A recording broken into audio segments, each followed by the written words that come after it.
Merci de regarder DBS Télévision 20h à Douala, température 26 degrés, matinée pluvieuse, après-midi ensoleillé dans la capitale économique ce mercredi.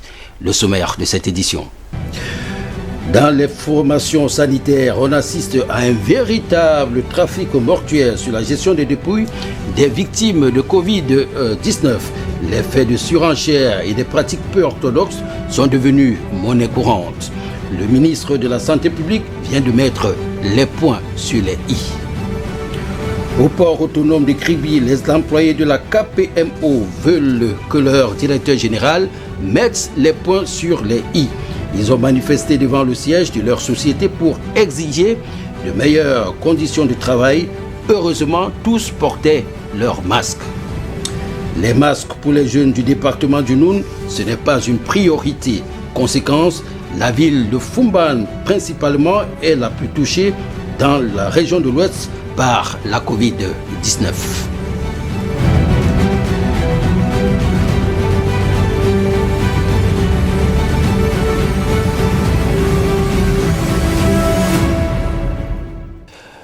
Mesdames, Messieurs, bonsoir. Autour de la gestion des dépouilles des victimes de Covid-19 s'est installée une sorte de mafia.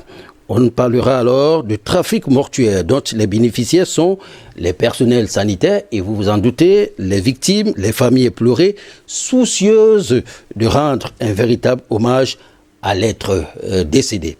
Autour de la gestion de ces dépouilles existe même d'ailleurs tout simplement une sorte de zizanie née de pratiques peu orthodoxes, d'où cette mise au point du ministre de la Santé publique, Khalid Mama. Pour ce faire, le ministre leur demande de veiller à ce que les corps Covid-19 soient inhumés dans un délai n'excédant pas 48 heures. L'inhumation soit effectuée dans la ville de survenance du décès, au domicile familial s'il y est situé, ou dans un cimetière public dans le cas contraire, et que le transfert de la dépouille en dehors de la ville soit proscrit. Cet extrait ressort du communiqué rendu public le 16 juin 2020 par le ministre de la Santé publique camerounaise, Dr Malachi Manaouda. Une note qui sonne mal pour une partie de la population dans la ville de Douala, surtout quand on sait que le risque de contamination est élevé. To me, I think it's not good. Pour moi, je pense que le communiqué du ministre n'est pas bon. Si quelqu'un meurt du coronavirus et que l'on garde la dépouille, cela représente les risques de contamination. Cela peut affecter toute une famille. Je préfère encore les anciennes mesures, même si c'est un peu drastique. Je préfère l'enterrement d'une dépouille directement après son décès. A contrario, il s'avère que le virus ne se transmet pas de Maccabi en vivant, ce qui fait du communiqué du MinSanté une initiative salutaire pour une autre partie de la population. C'est déjà acceptable par rapport à ce qui se passait. Parce que quand quelqu'un mourait de suite de coronavirus, on l'enterrait dans les heures qui suivaient. Mais il y a un scientifique qui a fait des recherches et qui a démontré que quelqu'un qui est déjà mort de Covid-19 n'est plus un danger pour les vivants. Il ne peut plus contaminer ceux qui sont vivants. Parce que quand il est mort, le virus meurt aussi avec lui dans son corps. Il ne peut plus contaminer. Je ne sais pas si cette recherche-là est vraiment avérée. Je ne sais pas si c'est prouvé. Mais ce que le ministre a pris, c'est déjà une bonne décision. Sachant que le nombre de cas va grandissant au Cameroun, un regard inquiétant se dirige vers la population négligente des respects des mesures barrières. Ce jour même, un nouveau cas a été déclaré par une étudiante de l'ENSET de Douala. Assez d'éléments pour interpeller la population sur l'urgence qui réside dans la mise en pratique du respect des mesures barrières. La lutte contre la propagation de la pandémie à coronavirus est un devoir.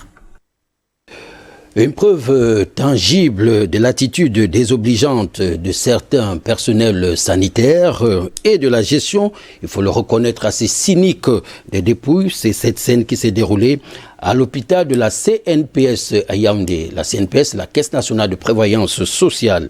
La vidéo fait le tour des réseaux sociaux. Les auteurs ont été sanctionnés par le directeur général, Colin Bekatal. Le directeur de la CNPS a rendu public un communiqué de presse Noël Alain Olivier Mokoulum Vondo à Kamé, puisqu'il s'agit de lui manifester dans cette correspondance sa désolation quant à un incident survenu le 12 juin dernier au centre hospitalier de Sos à Yaoundé est devenu viral dans les réseaux sociaux. En rappel des faits, ce corps sans vie en même le sol. Vous tirez, il n'y a pas le brancard, vous tirez la main des gens, vous avez bloqué plus de 24 heures. On va filmer. Vous tirez ça comme le maquereau. Comme le maquereau au sol, hôpital de Renan. Pour la famille éprouvée, c'est une profanation de la dépouille de leur chère disparue. L'image est en effet choquante. Ce qui est assimilable à un mea culpa du directeur de la Caisse nationale de prévoyance sociale est donc opportun. Un brancard, c'est la moindre des choses, ne serait-ce que pour un centre de santé au Cameroun. L'incident aura peut-être aussi été attisé par la mauvaise attitude de cet employé. Amenez dehors, ça c'est encore l'hôpital. Amenez, continuez à tirer, comme ça. Si vous ne portez pas ici, là, oui, mettez ici. Le corps dedans. Remettez.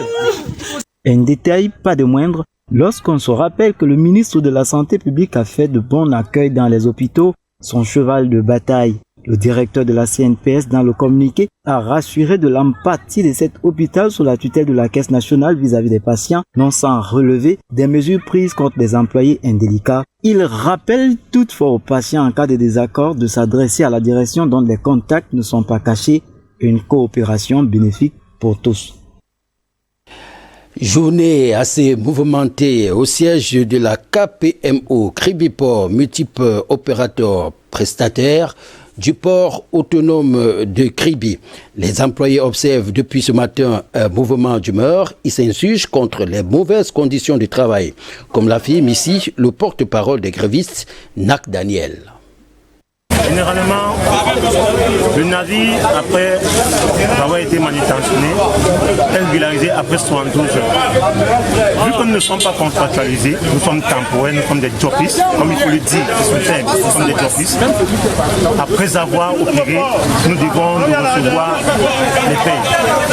Bon, la direction KPMO se permet de nous traiter comme des contractualisés. On est contractualisés. Nous ne devons pas attendre l'argent en fin de mois. Nous devons attendre l'argent après quelques jours.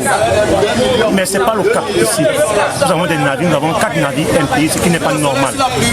Et nous avons eu des promesses du directeur général. Tout le temps, quand nous tenons des réunions avec lui, qui nous fait comprendre qu'il va remédier à la situation. Ce qu'il n'a jamais fait. Tous les jours des fausses promesses. Il n'est jamais venu voir au port comment on se comporte. Nous sommes malades, on n'a pas de couverture santé. Nous avons des accidents au port. On s'occupe de nous-mêmes. On ne s'occupe pas de nous, on s'occupe de nous-mêmes.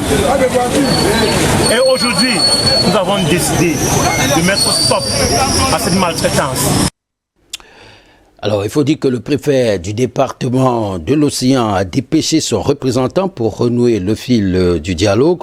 On retiendra la parole d'honneur donnée par le directeur général qui a promis payer les arriérés de salaire des navires impayés au plus tard vendredi prochain. Le directeur général parle par ailleurs, en plus de manipulation due à une mauvaise interprétation d'un courrier du secrétaire général à la présidence de la République. Suivons le représentant du préfet de l'Océan et le directeur général de KPMO à Tangana-Jean-Claude au micro de Simplice Bonyin. Il ressort donc de nos échanges deux choses. La première chose, c'est que vous serez payé au plus tard, vendredi. Nous sommes aujourd'hui mercredi, donc ce vendredi, vous serez payé. Alors pourquoi il y a eu un retard? C'est juste des procédures. Au niveau... Non, c'est vrai. C'est pas la blague. C'est juste des procédures qui prennent souvent un peu de temps. Cette information fait état de ce que KPMO devrait arrêter ses activités le 30 juin courant. Nous l'avons fait en d'autres circonstances et je le confirme aujourd'hui. KPMO n'arrêtera pas ses activités sur le terminal polyvalent de Kribi le 30 juin 2020. Nous vous le faisions savoir sur ces mêmes antennes. Le Noun est le département le plus affecté de la région de l'Ouest Cameroun par la Covid-19. Les efforts du maire de Foumban, ajoutés à ceux des responsables administratifs de la Cité des Arts, apparaissent jusqu'ici vaines. Les jeunes de ce département, en général, pour la plupart, ont du mal à respecter les mesures barrières. Dariol Medjugé. Une mine candide, l'esprit serré, les jeunes de Foumban dans le département du Noun semblent inconscients du danger qui se glisse sous chacun de leurs pas. Le mardi 16 juin, marquant ainsi la 30e édition de l'enfant africain célébrée sur le thème « L'accès à la justice adaptée aux enfants africains » a posé un accent particulier dans la lutte contre le Covid-19 dans cette région de l'Ouest Cameroun. Aujourd'hui, c'était la journée des enfants. On a parlé du coronavirus. On doit respecter les mesures. On doit laver les mains chaque jour. Il est question pour nous d'attirer l'attention des enfants sur ce qui les concerne. Logiquement, la journée de l'enfant africain devrait interpeller tout parent africain. Le gouverneur Awa Fonkan Augustine a attiré déjà l'attention des populations du département du Noun sur la nécessité d'adopter des comportements responsables face à la pandémie. À sa suite, Madame Fonkwet Odile du département des affaires sociales renchérit. À notre entendement, pour ce qui est de l'arrondissement de Foumban, la justice fait ce qu'il peut. Je puis vous assurer que toutes les commissions d'assistance judiciaire, nous sommes conviés en tant que travailleurs sociaux. Nous participons au procès des enfants à huis clos. Protéger les enfants, c'est protéger la famille et l'environnement. Dans cette cité des arts où la jeunesse ne respecte pas les mesures barrières éditées par le gouvernement, la sensibilisation et l'application des mesures barrières non quantifiées est désormais coutume pour tous, car une jeunesse en bonne santé serait un plus pour faire briller de plein feu cette cité aux 1000 visages. Restons dans le département du Noun, région de l'Ouest, pour parler de ce double drame qui a eu lieu ce mercredi même matin. 6 personnes ont été foudroyées dans l'arrondissement de Bangouren. Il s'agit de 4 femmes et 2 filles, tous des déplacés de la crise anglophone. Autre drame, c'est celui qui s'est produit à Foumban. Glissement de mur ce mercredi, vous la verrez certainement sur les images, glissement de mur ce mercredi matin au quartier Ndjindari suite à la grande pluie qui s'est abattue sur la ville toute la nuit. Bilan, 2 morts, une jeune maman et son fils de 8 ans. Les blessés ont été internés à l'hôpital catholique. Les détails avec Alexis Yangwa. Commence à être légion dans le département du Noun, notamment à Foumban. Des éboulements, des écroulements de murs, comme celui qui s'est produit très tôt ce matin au quartier Ndjindari, suite à la grande pluie qui s'est abattue sur la ville toute la nuit d'hier. Sur le carreau, une dame et son garçon de 8 ans, coincés et tués dans leur lit, comme en témoigne le responsable départemental de la Croix-Rouge. Où le mur de soutènement s'est affaissé sur une maison, où il y a eu 2 morts. Nous avions estimé 2 corps, une femme de la vingtaine sonnée, plus un garçon de 8 ans. Et pour les survivants, il y a un enfant de 6 ans et un nourrisson également de 7 mois. Donc les 2 sont sains, sauf qu'ils n'ont eu que juste quelques éclatures, mais ça va. À Bangouren, toujours dans le département du Noun, le tonnerre a fait des victimes, 6 morts, 2 femmes et 4 fillettes. Le plan d'occupation du sol engagé par Madame le maire de la commune de Foumban se veut urgent. Les conditions de mineurs dans le système judiciaire étaient au centre de la journée de l'enfant africain célébrée hier 16 juin. À Edea, la commémoration de cette journée s'est faite à l'endroit idoine, il faut le dire ainsi. C'est la prison de la ville Lumière, Sèche et tout. Ainsi, honneur me revient de prendre la parole ici ce jour, en ma qualité de député junior, pour partager avec vous le thème de cette 30e édition de la Journée de l'enfant africain. Le département de la Sénégal-Maritime se joint à la communauté internationale pour célébrer la 30e journée de l'enfant africain ce mardi 16 juin 2020. La manifestation est placée sous le thème « L'accès à la justice adaptée aux enfants en Afrique », thème qui rappelle l'objectif principal de cette journée qui est célébrée dans la grande cour qui abrite les locaux de la prison principale d'Edéa. Combien de parents aujourd'hui mangent même encore à table avec leurs enfants? Combien même sont capables de vous dire que quand l'enfant est allé à l'école ou il est sorti ce matin, il était vêtu d'eux, pouvoir même dire ce qu'il a pu consommer, soit au petit déjeuner ou au déjeuner. Très peu de parents l'ignorent. Donc on a toujours tendance, après tous ces manquements, revenir vers les sectoriels. Nous voulons jouer à fond et nous jouons à fond notre partition, mais aidez-nous à vraiment réduire de façon considérable le nombre d'enfants qui viennent regagner ce que nous qualifierons d'enfants de la rue ou dans la délinquance juvénile. Il a été question d'interpeller les décideurs sur les conditions des mineurs dans le système judiciaire camerounais marqué par la pandémie du Covid-19 qui n'épargne aucune couche sociale. Les enfants en conflit avec la loi sont généralement victimes d'une stigmatisation, non seulement de la société tout entière, mais parfois aussi de leur propre famille. Donc il est question pour nous non seulement d'accompagner tout le système d'encadrement, ça peut partir des centres d'accueil, ça peut partir des structures sociales d'encadrement jusqu'à la prison, mais également, pourquoi pas un plaidoyer au niveau des familles pour ne pas stigmatiser ces enfants. Depuis juillet 1990, cette journée est célébrée le 1er juin en souvenir du massacre des enfants à Soweto en 1996 par le régime de l'apartheid. Enfin, la justice dit le droit dans l'affaire Alice Maguedio contre État du Cameroun, anciennement appelée communauté urbaine de Douala. Sa boutique située au marché Mbopi, ici même à Douala, scellée le 29 janvier 2019 par l'ex-délégué du gouvernement auprès de la communauté urbaine de Douala, Fris Ntone, a été décellée ce mercredi. Cette boutique servait également de bureau à son association Sicodev. Edwige Bertine Buolé et Thierry Selané.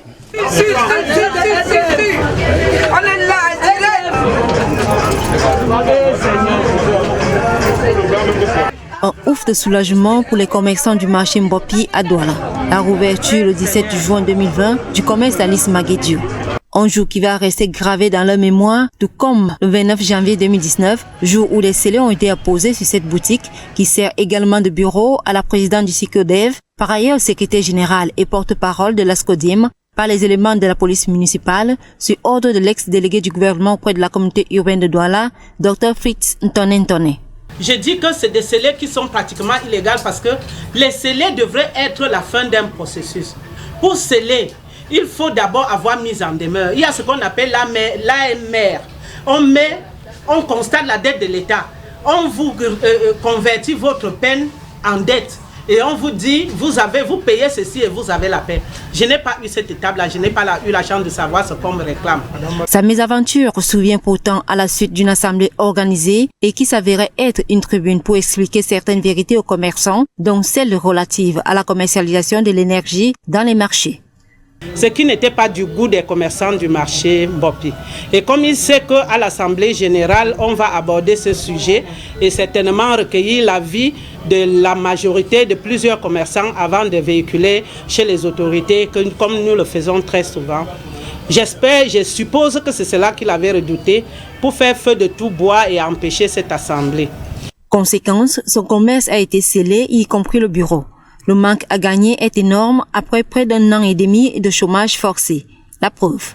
J'ai pris ça sous vos yeux, dans ma boutique. C'est mes recettes des jours N moins quelque chose. C'est confiné et ça s'appelle de la thésaurisation dans ce pays.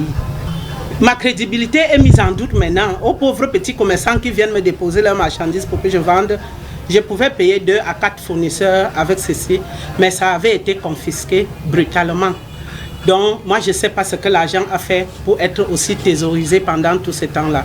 Choquée, Alice Maguedio ne peut pour le moment évaluer les pertes et les dégâts. Elle qui ne commercialise que des denrées alimentaires aujourd'hui périmées. Je ne peux pas avoir une estimation. Vous savez que nous avons un mode de fonctionnement très complexe.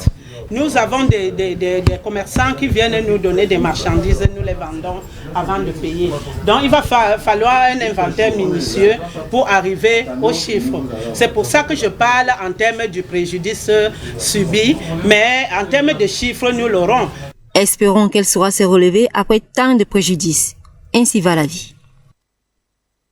Beaucoup de courage. Dans la chaîne de solidarité tissée autour de la pandémie Covid-19, les vendeuses de Elabé, dans l'arrondissement de Kribi 2e, étaient les oubliées. Sans doute parce qu'elles étaient en cessation d'activité. Mais ces femmes qui se livraient au commerce des friandises pour subvenir aux besoins de leur famille ont reçu la visite d'une association de bienfaisance. Une véritable manne, on va dire, tombée du ciel, surtout en cette période de vaches maigres, comme nous le dit Simplice Boyine.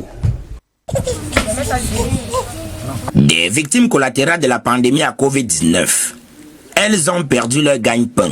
Ces vendeuses de friandises m'amènent nourricières de leurs familles respectives. Je suis comme ça, mon mari est malade depuis des années. J'ai jusqu'à 7 enfants. Je me bats seulement comme ça à base de petits commerces. Et comme la crise est encore arrivée, nous sommes comme ça. Fort de ces constats, ceci a suscité un élan de générosité en nous et nous avons donc fait appel à un don de l'association Sillage qui est basée en Suisse et que nous représentons ici. Au-delà des dons en matériel barrière, constitués de cache-nez et savon, devenu une tradition, leurs bienfaiteurs ont pensé à la panse, notamment à travers des denrées alimentaires. Ventre affamé n'ayant point d'oreille, fallait-il encore le rappeler? Qui tourne comme ça avec les enfants, la famine. Avec le peu que nous avons reçu, vraiment, nous sommes très très contents d'avoir ce geste que vous avez fait pour nous. Preuve qu'ici, le besoin était pressant. Il s'est vraiment avéré que cette communauté qui vient du Nord Cameroun est très reconnue pour la vente des petites friandises, des cacahuètes et autres aux abords des routes. Et il a été évident pour nous qu'elle avait besoin d'un coup de pouce. Pour joindre l'utile à l'agréable, cette brève séance de sensibilisation contre la pandémie n'était pas de trop. En fait, il était question de renforcer un peu la sensibilisation. Je pense que même le plus ignorant des Camerounais connaît déjà les gestes barrières. Mais il faut aussi expliquer le pourquoi de ces gestes. Et c'était l'objet de cette petite sensibilisation. Ne reste plus qu'à souhaiter beaucoup de courage à ces braves femmes afin que nous ayons toujours du caramel à croquer une fois la pandémie dépassée. On le dit très souvent, mieux vaut un petit rien qu'un rien du tout. Lutte contre le coronavirus en milieu scolaire, le PNUD fait un don à l'enseignement privé islamique. Le don a été réceptionné par le directeur du suivi de l'enseignement privé de base. C'était en présence de dignitaires musulmans. Judith Ndongo, Loïc Ngepnan. De l'eau de javel et des kits de désinfection. C'est la composition du don qu'a reçu le secrétariat national de l'enseignement privé islamique ce 16 juin 2020, journée internationale de l'enfant africain. Une donation du programme des Nations Unies pour le développement. Il s'agit, d'après le représentant du PNUD, de contribuer à la préservation de la santé des enfants face à la Covid-19. Mettre les gamins à l'abri du coronavirus est ce à quoi le donateur exhorte les récipiendaires à travers l'important geste. En recevant bien l'action salutaire, Madame le directeur du suivi de l'enseignement privé de base promet d'en faire bon usage. Les élèves ont besoin de cet encadrement pour qu'ils puissent éviter de se faire contaminer. Dans les écoles, il a donc fallu que des âmes de bonne volonté pensent à intervenir. Nous avons reçu avec joie les dons qui nous ont été offerts par le PNUD dans le cadre de l'encadrement de ces enfants que nous avons renvoyés à l'école. Comme le représentant du PNUD nous disait que ce n'est qu'un début, nous sommes fiers de l'entendre parce que nous avons espoir que l'action ne va pas se limiter à ce niveau et que les dons que nous recevons ne sont pas des objets que nous parlons de décoration simple, mais c'est des objets qui vont nous permettre de barrer effectivement la voie au Covid-19. Face à la propagation du virus, le gouvernement qui avait fermé les écoles en mars les a réouvertes le 1er juin cependant, uniquement pour les classes d'examen, en insistant sur le respect scrupuleux des mesures barrières. La ville de Ngaoundéré, dans la région de la Damawa, enrichie d'un nouveau centre commercial, des écoles maternelles et primaires et d'un centre de santé. En fait, il s'agit de structures annexes des logements sociaux. Les clés de ces structures annexes ont été remises aux sectoriels concernés par le gouverneur de la région de la Damawa. Awan Mohamadou de notre bureau à Damawa. À Beka-Oseri, les 100 logements sociaux d'Ngaoundéré se dressent fièrement sur une surface de 5 hectares. Quelques travaux de connexion en eau et en électricité et voilà les appartements prêts à accueillir leurs occupants. L'entreprise marocaine en charge du chantier, Alliance Construction, entend remplir complètement son cahier de charges.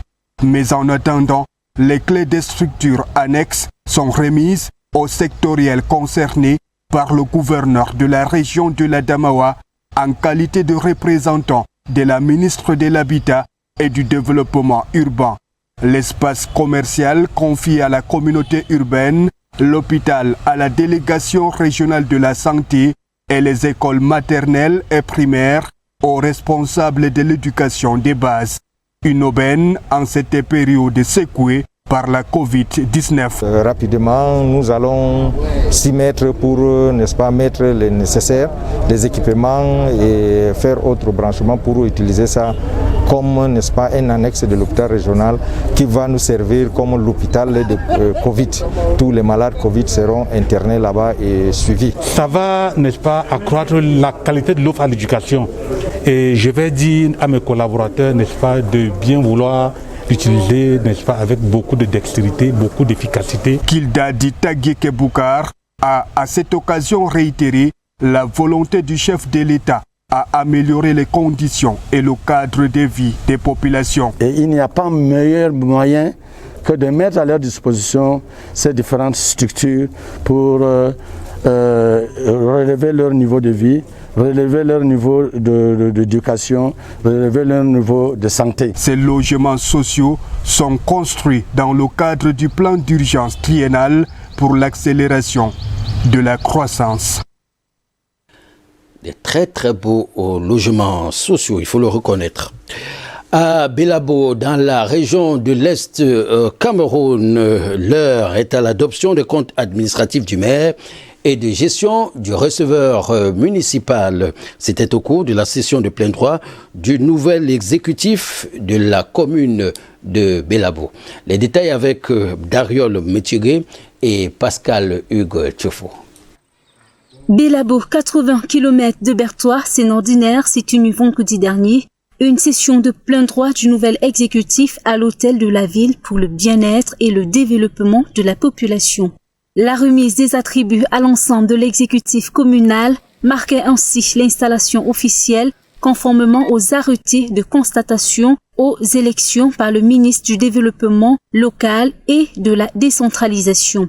Il a été question lors de cette cérémonie marquée uniquement par les conseillers municipaux d'examiner les comptes de gestion du receveur municipal et administratif du maire. Il est à rappeler que cette sortie exécutive au peigne fin était en présence du préfet du département du Lom et du Rem, Yves Bertrand Awanfak, qui a posé un accent particulier sur le bien-être de la population et le développement de la dite commune. On ne demande pas que dans les villages qu'il y ait des gratte-ciel construits, mais on demande que dans les villages qu'il y ait de l'eau potable pour nos populations, que nos enfants aient des salles de classe équipées en table-banc pour étudier, que dans notre centre de santé, qu'on ait le médicament essentiel. D'ailleurs, le suivi de la gestion des ressources naturelles des forêts communales et les recettes issues des autres recettes pour le développement de la municipalité serait un atout pour le nouveau maire Emmanuel Apandé. Vous voyez, lors de ma prise de pouvoir, j'ai constaté qu'il y a de l'exploitation frauduleuse qui se passe dans la forêt communale. Et pour pouvoir y mettre fin à cela, il est question de rafraîchir les limites de notre forêt. Et ceci pour pouvoir mieux contrôler l'exploitation dans notre forêt. Maintenir le cap, stopper l'exploitation frauduleuse de la forêt, ce sont quelques objectifs du maire Emmanuel Apandé.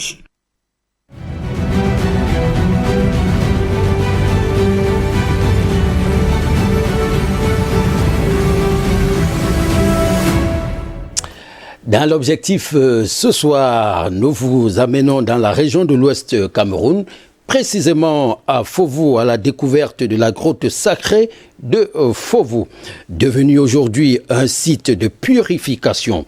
D'un point de vue historique, la grotte sacrée de Fovu a toujours été le lieu choisi par la lignée royale pour communiquer avec les esprits.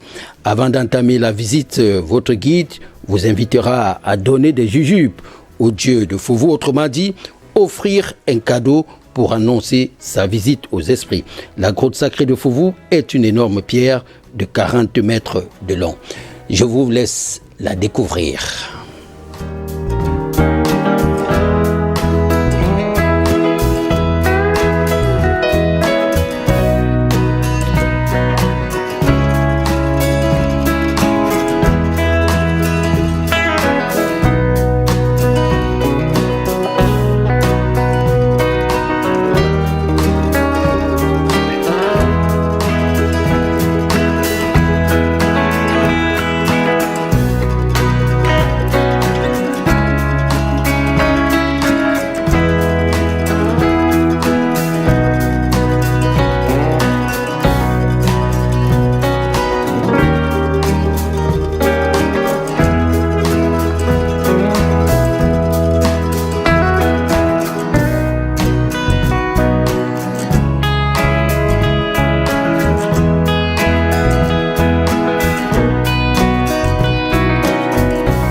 Après avoir vu ces belles images des grottes sacrées de Fovu, place à la météo pour avoir une idée du temps qui fera demain sur l'ensemble du pays. Alors, du côté de Yaoundé, on annonce également la pluie, toute la journée, la matinée d'aujourd'hui, il a plu sur l'ensemble du territoire. Ce sera probablement le cas demain, jeudi. Du côté de Yaoundé, donc, la journée va commencer autour de 20 degrés. Et la matinée précisément, et dans la journée on aura 26 degrés, le soir 20 degrés. À Douala, la matinée sera autour de 18-19 degrés et on annonce un ciel couvert également demain à matinée. Dans la journée 29 degrés et le soir 23 degrés. Du côté de Bafoussam, également ciel couvert avec des orages annoncés et la température dans la matinée sera autour de 17 degrés. Dans la journée, le mercure monte à 23 degrés pour rechuter à 16 degrés. Du côté de Boya, température également annoncée 17 degrés à matinée. Dans la journée, on monte à 20 degrés pour rechuter le soir à 18 degrés. Température de saison, comme je le dis très souvent, à Maroua. Là, il y aura un peu de soleil. Dans la matinée, on tournera autour de 28 degrés. Dans la journée, 30 degrés. Ou le soir, le mercure chute à 22 degrés. Du côté de Bertois, là-bas également, on annonce un ciel nuageux, journée 26 degrés, soit 20 degrés, mais la matinée, on tournera autour de 19 degrés. Bertois Bamenda. Cette fois-ci, on annonce des pluies et un ciel couvert. La matinée va commencer autour de 18 degrés. La journée, 24 degrés. Le soir, 17 degrés. Du côté des Boulevards, ciel couvert également. Orage annoncé, journée 27 degrés, soit 21 degrés. Matinée, 20 degrés. Et Ngaoundéré, là-bas, la journée 26 degrés, très bon temps, soit 18 degrés. Matinée, 18 degrés également du côté de Ngaoundéré. Garoua, maintenant, Garoua, il pourrait avoir des pluies demain à Garoua. La journée, 33 degrés tout de même. Le soir, 23 degrés, mais la pluie peut être à matinée, donc on aura autour de 24 degrés à matinée du côté de Garoua. Voilà donc pour ce qui est des prévisions météorologiques de la journée de demain. Mais retenez, mesdames, messieurs, que ne parle que si les mots sont plus beaux que le silence. Ne parle que si les mots sont plus beaux que le silence. Ce soir, nous avons parlé et certainement, nos mots ont été plus beaux que le silence. À demain, 20h.